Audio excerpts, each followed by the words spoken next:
द्वारका के भव्य महल में भगवान कृष्ण रेशमी बिस्तर पर लेटे हुए थे। उनके चेहरे पर चमक कम थी और वे बार बार अपना सिर पकड़ रहे थे। तभी देवर्षि नारद अपनी वीणा बजाते हुए वहां पहुंचे और अपने प्रिय आराध्य को इस हालत में देखकर ठिठक गए। नारद जी ने पूछा, प्रभु आपको क्या हुआ है? पूरा ब्रह्मांड आपकी मुस्कान के लिए तरस रहा है। कृष्ण ने धीमी आवाज में कहा, नारद मुझे बहुत तेज सिर दर्द है, इसका उपचार किसी वैद्य के पास नहीं है। कृष्ण बोले, मेरा यह दर्द केवल किसी परम भक्त के चरणों की धूल से ठीक हो सकता है। क्या तुम मेरे लिए थोड़ी धूल ला सकते हो?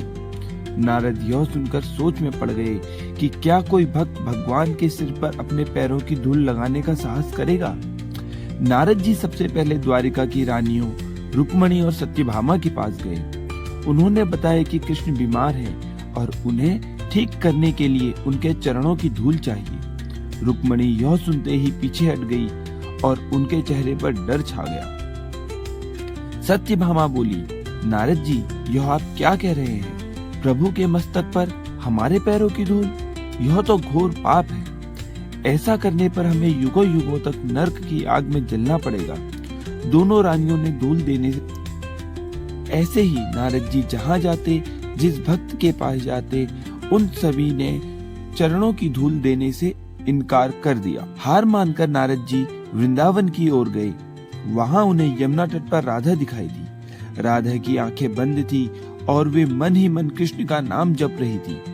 वे कृष्ण के विरह में खोई हुई लग रही थी। नारद जी ने राधा को जगाया और बताया कि कृष्ण द्वारका में बहुत बीमार हैं। जैसे ही राधा ने सुना कि उनके प्राण प्रिय कष्ट में हैं, उनकी आंखों से आंसू बहने लगे। वे व्याकुल होकर पूछने लगी, मेरे कान्हा को क्या हुआ? वे ठीक तो हो जाएंगे ना?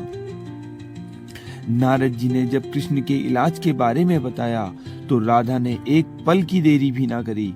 बिना कुछ सोचे समझे उन्होंने तुरंत अपने पैरों की धूल झाड़ी और उसे एक साफ कपड़े में इकट्ठा करने लगी।